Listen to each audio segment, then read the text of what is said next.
Welcome to Brawlhalla. Oh, please don't get on the topic. I can't. I didn't even do that on purpose. I didn't even do that on purpose. Man. I'm not gonna put you on the spot again. Oh, jeez. Hopefully Like, my we eyes won't have to- widened in terror. Yeah. Like, I don't want to have to go through. Hopefully the we won't have to top kill three time animals again. in the zoo. I'm gonna put you on the spot with some weird. I think this is game 1 in Twilight. Okay, so button check's already underway. Yeah. And now we're in Twilight Grove for game number 1. Sandstorm on the Mordex, Dymo, and Ithrowow on Vodhalla, which is not a surprise. No, not at all. On Little Caps are the 2 Vodhallas here at Dreamhack Montreal. Usually leads off with the Vodhalla, might have the Grugok pick. Going Grugok against Sandstorm, like you saw him show the Grugok pick, or the Grugok picture on his phone the other day. So he might be well versed in the Grugok matchup. So I'd be careful with that. The Grugok matchup. Grugok is Taros, Yes. but yeah, very well worse than the matchup. You don't even have to be that well versed in like the character matchup specifically. It could just be the weapons. But anyways, back to this match. Sandstorm, while it looked like he was getting the better end of the strings, has taken more damage from Ithrowow, but it's been so close. And that Nair puts him off stage, and that ground pound gets him as he tries to recover to the side of the stage. Sandstorm takes the first stock in game number 1. And this is like somewhat like one of the shades of classic Sandstorm, where you're kind of going even with him, and then he gets the stock on an edge guard, and then he just wins. Oh yeah, he doesn't off have, of that, he just wins. I mean, every player's got different tendencies, but I think something that's common in FGC games in general is that like when you're really damaged and you don't want to lose a stock, you play differently. Yeah. And Sandstorm's version of play differently is act like he's on a fresh stock too, and you'll see that very often.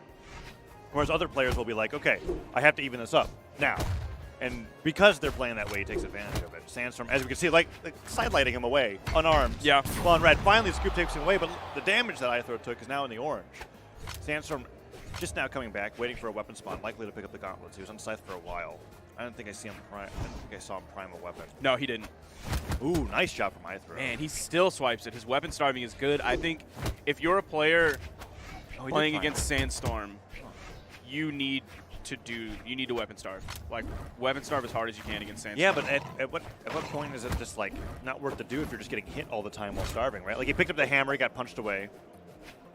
Yeah, I think you're right. It is definitely a trade-off depending on how many hits you take. But if you're able to at least go hit for hit, right? Yeah. Weapon against unarmed, you're always going to win that trade. Absolutely agree. Ooh, down sig. Throws him straight up, and it just KOs. Yep. I think if you hit him in that island, the bounce would have saved him. Oh, sure. absolutely.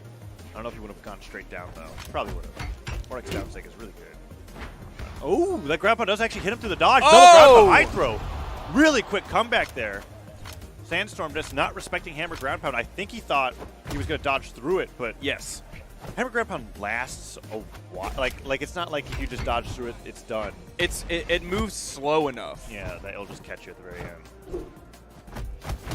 But yeah, that was an impressive turnaround from Ithrowow. Really finding that like kind of strange-ish option in that one moment. I don't think that'll be a regular thing that he puts into his edge guard situations, but the fact that he did it there, found the option to do it, and followed it up, fantastic. Ithrow's doing a great job of like pivoting with a down air and hitting with the neutral lights. I saw 2 neutral lights on the hammer in a row. They were very surprising to me on how they hit, but he's trying to do the down air landings into neutral lights again, and Sandstorm's adapting to it properly. Good weapon toss by hammer nairs. Ithrow's keeping this really even, but I don't know. Sandstorm's reaching with those neutral layers. He's playing around the platform. He's completely changed the pace of the game so far. But Sandstorm's adapting well. Good recovery. Sidelight. Oh, that was so patient on that gravity cancel sidelight. He had time to look back and forth in the air before he inputted it, waiting to see what Ithrowow was going to do. And Ithrowow didn't dodge any direction, didn't go anywhere away. Got hit out of the sky, and that recovery took him off the top. Game number 1 goes over to Sandstorm. A great comeback on the stock 2 from Ithrowow, but still a very solid game coming up from Sandstorm. Damage numbers in his favor for sure, and game 2 is going underway. I did not see the stage. I didn't either, but it's going to be great great haul. We just saw it. In terms of history between these two, not a lot this year, which surprises me a little bit. Seems like it was only Sandstorm versus Ithrowow at Winter Championships, and Ithrowow came out on top. In 2019? In 2019. Wait. That was the tournament where Sandstorm got 7th, which is uncharacteristic for him. Wait, no, but did Ithrowow win? Yeah. Wow. Ithrowow won. I missed that. I remember the phase on knocking him out in losers. I did not remember that happening in Winners Finals. So there's actually a set history where Ithrowow comes out on top. Granted, that was beginning of the season, but still counts. Ooh, weapon toss straight down. Gravity cancel down like ground pound. Sends Ithrowow all the way down. And oh my! What? Gravity canceled neutral sig to get the chase dodge. I can't. It was really cool, but it didn't work. That was a wild option to try and contest with. Very uncharacteristic, just like we saw that ground pound. Yeah. That kind of strange option that Sandstorm doesn't expect. It didn't work for him here. Oh man, Sandstorm's expecting everything now. Those sidelights and recoveries. Ithrowow already sent into the deep yellow, almost orange. Sandstorm tosses that away, goes to the neutral sig, gets punished by the down air from Ithrowow. And the neutral light puts Sandstorm off stage. Gravity cancel sidelight, moving just a little bit forward, back towards the middle of the stage, hitting Ithrowow. Starting to really make this lead very big. Bigger than the lead we saw in the first game. Ooh, good stare, but it's not going to be enough just yet.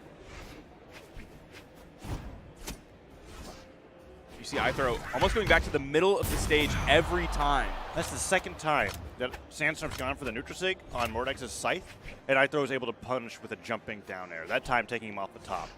Ithrowow's doing a great job playing around that attack. It's really meant to cover dash jumps and jumps above, and Ithrowow's just staying grounded. And now we're seeing Sandstorm make the adjustments with the side sig. With the side sig coming out, yeah. There's neutral sig coming out. He's throwing out a lot of signatures now. Oh no! Caught him in the air. Ithrowow can't make it back. One stock left for game number 2. Sandstorm picking up the scythe, keeping Ithrowow denied of any weapons. Next one will likely spawn. There it is, right side of the stage. He's guarding it. Goes for that recovery. Ithrowow manages to pick it up. Nice downlight down air. Downlight neutral sig catches him off stage. And, ooh, that ground pound comes out. Punished by that down air, but he dodges through the ground pound from Sandstorm. He stayed right enough over on that wall that when he dodged into the wall, it was going to move him up just a little bit, but he also had iframes before he touched the wall to get through that ground pound. Good positioning on his recovery to the edge. Recovery doesn't catch Ithrowow trying to get through the platforms. Stare hits him. Oh, Sandstorm just waiting for him to play landed. That's the thing with Great Hall. That platform above is almost like a second stage that you could just kind of hold on your own in center stage, and we saw it for a moment, them both playing in their own respective territories. That downer hits again. Oh, the weapon toss stops him from being able to get that nair. Sometimes we see weapons like hit as the nair is casting, and then it will continue to hit. But no, another downer kill off the top. Ithrowow evens up the stocks 1-1. Significant damage, but a similar situation as the last game. Although I think last game it was just dead even. The lead's a little bit smaller if you compare it to the beginning. Ooh, I think Ithrowow was in that damage. Yeah. Towards the end. Okay. Avoids that side signature. Jumps around, smacks with a hammer, but that side air from the scythe will put him off the side. Nice dash jump ground pound. That is just classic scythe. The recovery hits, no ground pound, but that, man. He was going for the big option. Yeah. He was going for the really big option. And all it was was taken to a kill. Oh, the side air. That's going to do it. Sandstorm going up 2-0 in this best of 5. It just would have taken Sandstorm dodging to the right to make that ground pound maybe lead to a stock. And we saw it happen before. Yeah. That's actually, I wonder if that was like him just expecting that. Because that was a really good diagonal dodge left to avoid that ground pound. Well, like we see a really great diagonal We dodge. see players recovering like that quite a bit. Like deeper into that push-off column because people will ride down that wall with something. Because they're trying to do the safe option where if they miss, they can get over to the wall quickly. Like you see Boomy do that all the time. Like he'll float out there deep into that push-off column, waiting for his opponent, while he still has enough options to get back to the wall, but he's not like tunnel visioning, saying, I need to get to the wall right now. I need to get as close to that wall as humanly possible. So yeah, I think that was just Sandstorm doing a wise option of not expecting Ithrowow to throw out like a side air. That would be kind of a weird option down there. Right.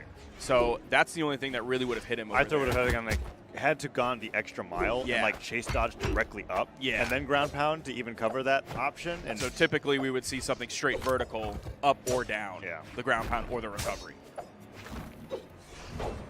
Ithrowow starting off strong in game number 3, but we've been seeing that happen in each one of these games where Ithrowow takes the lead, but Sandstorm takes the first stock. And as Sandstorm's fighting back, downlight side air does connect, tosses the scythe away, that ground pound fakes out, gets the top platform, and with the dodge gone, punishes the side light, but that is all. Nice job with that pickup pivot stomp, but didn't expect to hit it maybe and didn't go for a follow-up. And he's doing, as you said, keeping Sandstorm starved, but this time he's not taking any damage in return. The first stock is looking like it will be Ithro's if he can keep this up. Sandstorm is just struggling to find any weapon spawn in his favor. Finally, one comes in, but Ithro scoops him away. Weapon toss snare. Downlight recovery is more than enough. Ithro has so much control over the stage and the flow of the game here because he has the weapon advantage and because all of the weapon spawns have been highly favoring his position. That was like the first one that didn't, and Sandstorm was able to go all the way over to the left while Ithro was on the right and grab that weapon spawn. Ithro does have a pretty solid lead here. He's only in the orange, depending on what damage Sandstorm's able to put out. He's been using so many signatures today at not necessarily kill damage. Yeah, that is interesting because that is uncharacteristic for how Sandstorm plays. A lot of the times we would talk about how those down 6 only came out when they were absolutely going to KO. Ithro continuing his lead. Ooh, with the ground pound, is that going to finish him off? That does. Yeah, his jumps were gone. He was focusing so hard on trying to touch the stage. The ground pound takes him down. Ithro with a 2-stock lead over Sandstorm and getting more extra credit as he hits that downlight down air. Look at how paced and delayed Sandstorm was moving over to that weapon. Even though there was a pretty good bit of distance between those two, he expected Ithro to rotate over to that immediately. He knew that was a priority for both him and Ithro, but he was still very delayed in it. Oh man! No. Oh, man! Did he get his jumps? Ground pound, down air, He's done. What? I mean, it's even. What? Holy cow, man. How does Sandstorm? I don't know. No one else does that. It just takes just a fraction of a moment of complacency, and Sandstorm eliminates your stock. No one else does that at this level of play. That might happen again. Sandstorm definitely didn't want this to go to a game 4. Ithro can't make it back. Is this ground pound time? He does. Ooh, okay. Down air, hits the stage, manages to make it back with the downlights, down airs, goes for the recovery. Ithro's just been spending all this last stock trying to get back to the stage. Finally picks up a sword, can fight back, side sig punished. But that nair catches Ithro into a side light, kicks him away to the right side of the stage, and the nair catches him again. Sandstorm's just reading every single jump coming out of Ithro's keyboard. Oh, man. Ithro just like couldn't get to the stage. He was just not allowed to be there. Down sig to finish it. Sandstorm with the reverse 3-stock. Holy cow. You saw what Ithro was able to do when he weapon starved Sandstorm, but the second Sandstorm got to that weapon, it was just a complete flip. 100%. Yeah, Sandstorm is really good at this game. And that is an understatement. Yeah, and we just witnessed a lot of what makes him so great. It's just kind of like, it was like he read the game state and went, oh, wow, I'm losing. Yeah. And then changed something in an instant. Jeez, man.